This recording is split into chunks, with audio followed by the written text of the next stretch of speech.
السلام علیکم ناظرین کرام، نئی ویڈیو میں آپ کو خوش آمدید کہتے ہیں۔ آج کا دن انتہائی اہمیت اختیار کر گیا ہے۔ رات کو آپ نے اعلان سن لیا کہ جسٹس یحییٰ آفریدی کو چیف جسٹس آف پاکستان بنا دیا گیا ہے۔ اب ایک جانب تو کچھ انتہائی امپورٹنٹ کیسز آج سماعت کے لیے مقرر ہیں اور کچھ اہم ترین فیصلے ہونے ہیں، وہیں دوسری جانب پاکستان تحریک انصاف میں اب تک کا سب سے بڑا بھونچال آ گیا ہے۔ رات گئے کچھ ایسی ڈیولپمنٹس ہوئی ہیں جنہوں نے تحریک انصاف کو ہلا کر رکھ دیا ہے اور کچھ انپریسیڈنٹڈ چیزیں ہونے جا رہی ہیں۔ شاہ محمود قریشی کے بیٹے نے لنکا ڈھائی ہے، تو وہیں دوسری جانب مراد سعید کا بھی آدھی رات کو ایک پیغام جاری ہوا ہے، اور پاکستان تحریک انصاف کے لیے اب چیزیں جو ہیں اور موجودہ لیڈرشپ کے لیے بھی آپشنز محدود ہوتے جا رہے ہیں، اور کس طرح سے آج ہونے والا ایک فیصلہ پورے کے پورے سسٹم جو الٹ سکتا ہے، آئینی ترمیم کے بعد پیدا ہونے والی صورتحال کو بدل سکتا ہے، اسے بھی ذرا ڈسکس کر لیتے ہیں۔ سب سے پہلے تو ناظرین اکرام میں آپ کو بتا دوں کہ آج کا دن امپورٹنٹ کیوں ہے۔ ایک تو عمران خان کی ریگولر بنیادوں پر ماہانہ 2 بار ان کے ذاتی معالجین سے چیک اپ کے لیے پٹیشن کی سماعت آج مورخہ 23 اکتوبر 2024 کو جسٹس میاں گل حسن اورنگزیب کی عدالت میں مقرر ہے۔ سابقہ خاتون اول بشرا عمران کی درخواست ضمانت کی درخواست بھی سماعت بھی آج میاں گل حسن اورنگزیب کی عدالت میں ہے، اور اس کے ساتھ ساتھ کچھ اور بھی کیسز ہیں، کچھ اور بھی ڈیولپمنٹس ہیں جو آج کے دن ہونی ہیں۔ لیکن اس وقت میں آپ کو یہ بتا دوں کہ پاکستان تحریک انصاف کے پاس اب آپشن نہیں رہا کہ تحریک انصاف جارحانہ موڈ میں آئے، اور پاکستان تحریک انصاف نے آبویسلی، آپ کو معلوم ہے کہ جن لوگوں نے آئینی ترمیم کے لیے ووٹ دیا اس پر تو جو کچھ ہو رہا ہے اور جو معاملات چل رہے ہیں وہ تو ہیں ہی ہیں، لیکن یہاں پر کچھ ایسے لوگ بھی تھے جن کے حوالے سے یہ خبر آئی کہ انہیں حکومت نے اپنی لابی میں بٹھایا ہوا ہے اور انہیں حکومت بوقت ضرورت استعمال کر سکتی ہے۔ ان سے رابطہ منقطع ہوا، پارٹی پالیسی کے حوالے سے کچھ خلاف ورزیاں سامنے آئیں، اور پاکستان تحریک انصاف نے اس وقت جو شوکاز بھیجا ہے اس میں 4 لوگ شامل ہیں۔ ایک تو اسلم گھمن ہے، دوسرے ریاض فتیانہ، تیسرے زین قریشی اور چوتھے مقداد علی خان۔ ان 4 ایم این ایز کو پاکستان تحریک انصاف نے شوکاز نوٹس جاری کیا ہے اور انہیں کہا ہے کہ آپ اپنی وجوہات بتائیں، اور آپ پر جو ایلیگیشنز لگ رہے ہیں اور جو یہ ساری چیزیں ہو رہی ہیں، ایک پوری چارج شیٹ ہے۔ اب اس سب میں امپورٹنٹ چیز یہ ہے کہ زین قریشی، ان کے حوالے سے ان کے والد کو جب یہ بات پتہ چلی تو شاہ محمود قریشی نے تو یہی کہا کہ مجھے یقین نہیں آتا، میرے لیے یہ یقین کرنا بہت زیادہ مشکل ہے کہ زین قریشی ایسا کر سکتا ہے، اور مجھے نہیں امید کہ زین ایسا کرے گا، اور زین نے ایسا کیا ہوگا، اور امید میں یہ کرتا ہوں کہ سچ پوری قوم کے سامنے جلد آ جائے گا۔ شاہ محمود قریشی صاحب اور ان کے خاندان کی قربانیوں کو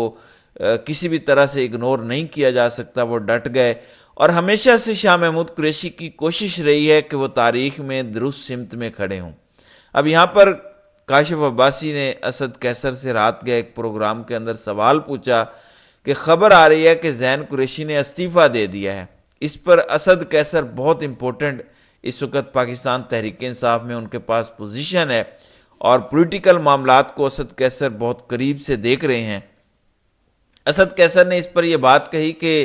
مجھے بھی یہی خبر ملی ہے کہ زین قریشی نے استعفیٰ دے دیا ہے، لیکن ابھی کنفرم نہیں ہے۔ زین قریشی نے ایک وضاحت دی، اس وضاحت کے بعد بھی ایک کنٹروورسی آ گئی، لیکن اب یوں لگ رہا ہے کہ Zain Qureshi high moral ground set کرتے ہوئے استعفیٰ دینا بہتر سمجھ رہے ہیں، اور غالباً اگر وہ استعفیٰ دیتے ہیں تو اس میں یوں لگ رہا ہے کہ شاہ محمود قریشی کا بھی یہ حکم ہوگا کہ اگر ایسی ویسی کوئی بات ہے دین یو شوڈ ریزائن، آپ کو مزید پاکستان تحریک انصاف کا ایم این اے رہنے کا حق نہیں ہے، اور ریکارڈ کی درستی بھی ہوگی، اور کارکنان پاکستان تحریک انصاف کی موجودہ لیڈرشپ سے سوال بھی کر رہا تھا کہ زین قریشی کو کیوں نہیں شوکاز بھیجا جا رہا، اور اس کے ساتھ جو باقی 3 لوگ ہیں کہیں وہ اس لیے تو نہیں بچ رہے کہ باقی آسان ٹارگٹس ہیں اور یہ مشکل ٹارگٹ ہے۔ اگر سینیٹر زرکا اور سینیٹر فیصل کو آپ نوٹس بھیج سکتے ہیں، اگرچہ ان کے بھی ووٹس استعمال نہیں ہوئے، لیکن ان کا اعلان ہو گیا تھا کہ یہ گورنمنٹ کے ساتھ مل چکے ہیں، میں سمجھتا ہوں کہ زین قریشی پر تنقید بھی بجا ہے اور زین قریشی کا رائٹ بھی ہے اپنے آپ کو ڈیفینڈ کرنے کا. تو دونوں چیزوں کو ہم اگنور نہیں کر سکتے. لیکن اس سب کے اندر اب جو خبر آ رہی ہے کہ زین قریشی استعفیٰ دے سکتے ہیں، this is something very important and very symbolic. دوسری جانب مراد سعید، انہوں نے رات گئے ایک ٹویٹ کیا، جو کہ آپ کو پتہ ہے عمران خان کی صحت کے حوالے سے وہ ایکٹیو ہوئے، تب جا کے پی ٹی آئی نے احتجاج کی کال دی ایس سی او سمٹ کے دوران. اور مراد سعید کا پریشر اپنی ہی پارٹی لیڈرشپ پر کام کیا، اور پھر جو پی ٹی آئی کا ایک over all pressure build up ہوا، اس کی وجہ سے عمران خان سے ایک ملاقات بھی کروائی گئی. اب مراد سعید نے رات گئے ایک اور سٹیٹمنٹ جاری کیا، اور وہ کہتے ہیں کہ ذاتی طور پر میری رائے پہلے دن سے یہی رہی ہے کہ فیصلہ سڑکوں پر ہی ہونا ہے. خان صاحب میری رائے سے اس حد تک اتفاق کرتے تھے کہ انہوں نے اسے آخری آپشن رکھا ہوا تھا، اور اس لیے گزشتہ ایک سال میں جتنی مرتبہ ان سے اجازت چاہی، جواب یہی آیا کہ ابھی اس کا وقت نہیں آیا. خان صاحب کی جانب سے پارٹی کو دی جانے والی انسٹرکشنز کی ایک کاپی مجھے موصول ہوتی ہے، جس میں جو نکات فار ایکشن میرے سے متعلقہ ہوتے ہیں اس پر میں عمل درآمد کو یقینی بناتا ہوں، اور جو فار انفارمیشن ہوتے ہیں ان کا ریکارڈ رکھتا ہوں. ان کی انسٹرکشنز جو کہ فار انفارمیشن کے مطابق 4 اکتوبر کا احتجاج جاری رکھنا، جس کے لیے مجھ سے درکار ڈیٹا اور اپنے تجزیے کی بنیاد پر ضروری ہدایات میں نے پارٹی کو فراہم کی تھیں. احتجاج کے حوالے سے آگے کی حکمت عملی کا فیصلہ کرنے کا اختیار خان صاحب نے سیاسی کمیٹی کو دیا تھا. سیاسی کمیٹی نے کن عوامل کو مد نظر رکھتے ہوئے احتجاج ختم کیا، یہ وہ بہتر جانتے ہوں گے. میں اگرچہ اس فیصلے سے قطعی متفق نہیں، لیکن میں گراؤنڈ پر موجود نہیں، اور آخری فیصلے کا اختیار سیاسی کمیٹی کو ہی تھا. آگے کیا کرنا چاہیے؟ آپ کی طرح میری رائے بھی یہی ہے کہ اب واپسی کا آپشن ذہن سے نکال کر سڑکوں پر آنا چاہیے، اور یہی رائے تفصیلی لائحہ عمل کے ساتھ میں قیادت کو بھی پہنچا چکا ہوں ابھی بھی، اور تب بھی جب خان صاحب کی صحت کے حوالے سے تشویشناک خبریں موصول ہو رہی تھیں. اس حوالے سے مزید تفصیلات میں مناسب وقت پر بیان کروں گا. مجھے یقین ہے کہ قیادت کو بھی اس بات کا ادراک ہے کہ وقت تیزی سے نکلا جا رہا ہے، اور وہ تمام تر زمینی حقائق کا جائزہ لے کر جلد ہمیں اپنے فیصلے سے آگاہ کریں گے. میں جہاں آپ کے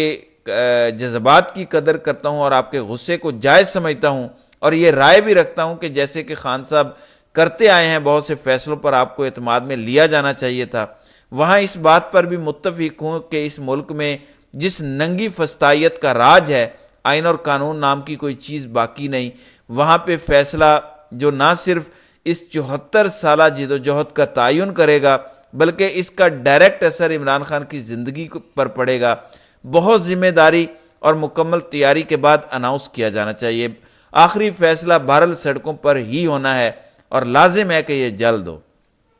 اب ناظرین اکرام، آپ کو اس پیغام کے اندر جو پیغام پنہاں ہے وہ سمجھ آ چکا ہوگا کہ انف از انف، اور اب واپسی کا رستہ اور واپسی کی سوچ کو ترک کر کے ہمیں سڑکوں پر نکلنا ہوگا. اس سب کے اندر 2-3 چیزیں بڑی امپورٹنٹ ہیں. ایک جانب تو حامد خان نے جو چیزیں ڈسکس ہو رہی ہیں کہ شاید یحییٰ آفریدی حکومت کی اس پیشکش کو قبول نہ کریں اور ہائی مورل گراؤنڈ سیٹ کریں، اس میں حامد خان نے یہ بات کہی کہ توقع ہے کہ جسٹس یحییٰ آفریدی اس پیشکش کو قبول نہیں کریں گے. اب یہ ایک چیز اہم ہے. تو وہیں دوسری جانب علی امین گنڈا پور، ان کا کہنا ہے کہ احتجاج کا ایک اور پلان بنا رہے ہیں، اور اس مرتبہ ہم اسلام آباد نہیں بلکہ پورے ملک کو بلاک کریں گے. علی امین گنڈا پور نے یہ سٹیٹمنٹ دی کہ آزاد عدلیہ پر حملہ ہوا ہے، غیر قانونی آئینی ترامیم کے خلاف ہم آواز اٹھائیں گے، یہ اپنی مرضی کے ججز تعینات کر کے مرضی کے فیصلے کریں گے، مگر آئینی ترامیم ہی ہم ختم کر دیں گے. انہوں نے اور بھی بہت ساری باتیں کہیں. مبارک زیب کے حوالے سے عمران خان کی پیٹھ میں چرا گھونپا گیا، جن لوگوں نے کیا انہیں ہم پارٹی سے نکالیں گے، ووٹ بیچنے والوں کے نام سامنے آئے ہیں، شو کاز نوٹس جاری کیا جائے گا، جو غدار ہے اس کی پارٹی میں کوئی جگہ نہیں. آئی پرسنلی تھنک کہ اب پارٹی کی موجودہ لیڈرشپ کے پاس آپشنز کم ہوتے جا رہے ہیں، چاہے وہ شو کاز نوٹس جاری کرنا ہو، یا شاہ محمود قریشی کے صاحبزادے تک کے استعفے کی بات ہو، یا علی امین گنڈا پور کا یہ اعلان کہ انف از انف. کیونکہ مراد سعید جیسی وائسز اس وقت یہ بات جو ہے وہ کارکن کو بتا رہی ہیں مراد سعید ابھی بھی پارٹی ڈسپلن کو کمپرومائز کیے بغیر جو بات کمیونیکیٹ کر رہے ہیں، اگر آپ اس کے اندر جو بٹوین دا لائنز میسج ہے وہ پڑھیں تو اس میں تنقید ہے موجودہ لیڈرشپ پر، اور ان کے فیصلے کے اندر جو وہ دیر کر رہے ہیں اور جو معاملات جلدی کرنے چاہیے انہیں جلدی وہ سیٹل نہیں کر رہے۔ مراد سعید اس حوالے سے اپنا احتجاج لگاتار ریکارڈ کروا رہے ہیں۔ So let's see how things unfold, لیکن ابھی تک یہ ڈیولپمنٹس ہیں۔ آپ کے آج کے کیسز بھی میں نے آپ کو بتا دیے، 2 کیسز بشرا بی بی کی ضمانت اور خان سے ملاقات، اور ملاقات والے معاملے پر آج اڈیالہ جیل کے سپریڈنٹ کو انہوں نے طلب کیا ہوا ہے۔ جسمیہ گل حسن اورنگزیب نے کہا تھا کہ وہ آج ہی فیصلہ کریں گے، اور امید ہے کہ اس میں فیصلہ عمران خان کے حق میں جائے گا، اور اگر عمران خان کی ہدایات آ گئیں کسی طرح سے ڈائریکٹ یا انڈائریکٹ، پھر ذرا سوچیں کہ ان کے ساتھ ہوگا کیا۔ یہ اس لیے ڈرے ہوئے ہیں عمران خان سے، اور صحیح ڈرے ہوئے ہیں۔ تو ناظرین کرام، آپ کی اس ویڈیو کے حوالے سے کیا رائے ہے؟ آپ اپنی رائے کا اظہار کامنٹ سیکشن میں ضرور کیجیے گا۔